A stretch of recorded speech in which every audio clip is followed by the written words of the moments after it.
Yes, mga ka-boomers, meron tayo rito. Ito yung Toyota Rush.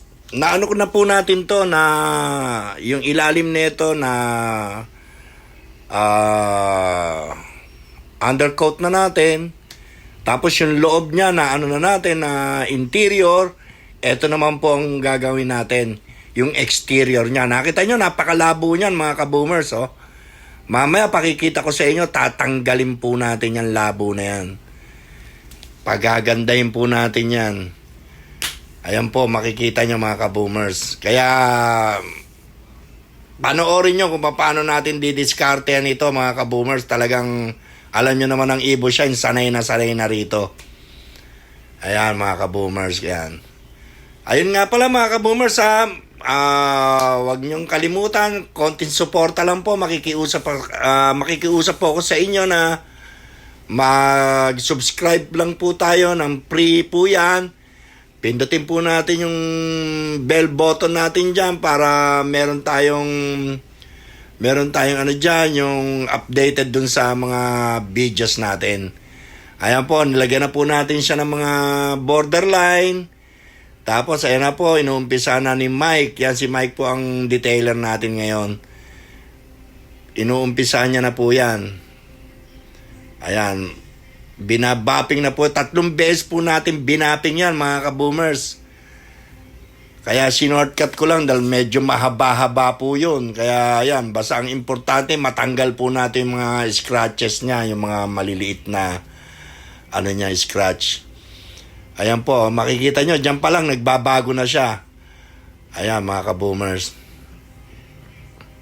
Eto, ayan tingnan nyo Pan second step natin, ayan na mga ka-boomers, eto na. Medyo kumikinang-kinang na po siya. Pangalawang gamot na po yan. Gumaganda na po siya, makikita nyo.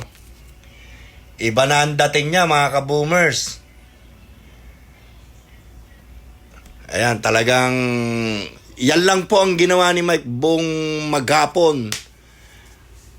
Talagang binusisi niya po yan. Ayan, yung tinuturo ko kanina mga ka-boomers, ayan wala na yung mga guhit-guhit niya.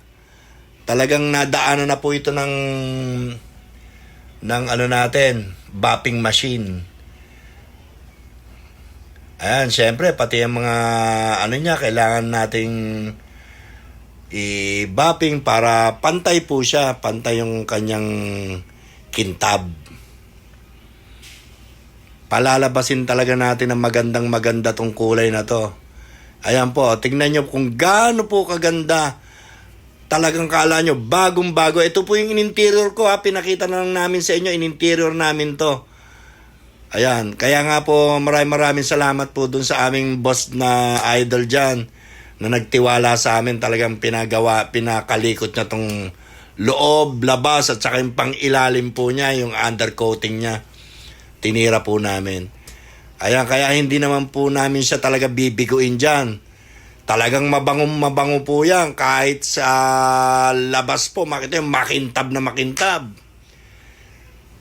Ayan, lahat yan. Talagang pakikintabin natin yan mga ka-boomers. Pagagandahin natin para pagdating niya, talagang sulit. Wala siyang masasabi kung hindi maganda talaga. Yan ang gusto kong marinig sa kanya mga ka-boomers. Ayan po. Ayan na po yung pinaka-finalize na po na namin. Ayan ang pinaka-pinale. Tingnan nyo mga ka-boomers. Kung kumikintab po siya sa ganda. Kaya nung inikutan ko, talagang sabi ko, ang galing talaga ni Mike din mag-bapping.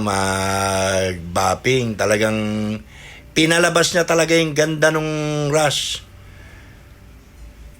Ibang klase mga ka-boomers pag nandito kayo. Maganda po siya, tingnan nyo. Ibang klase. Kaya inikutan ko po siya para makita nyo. Talagang lahat, wala ka na makikita dyan. Ayan tingnan nyo, kumikinang po siya mga ka-boomers kahit saan nyo tignan. Ang ganda po niya. Kala mo nga nakaceramic na siya mga ka-boomers. Super ganda. Ayun lang mga ka-boomers, maraming salamat. Kaboom!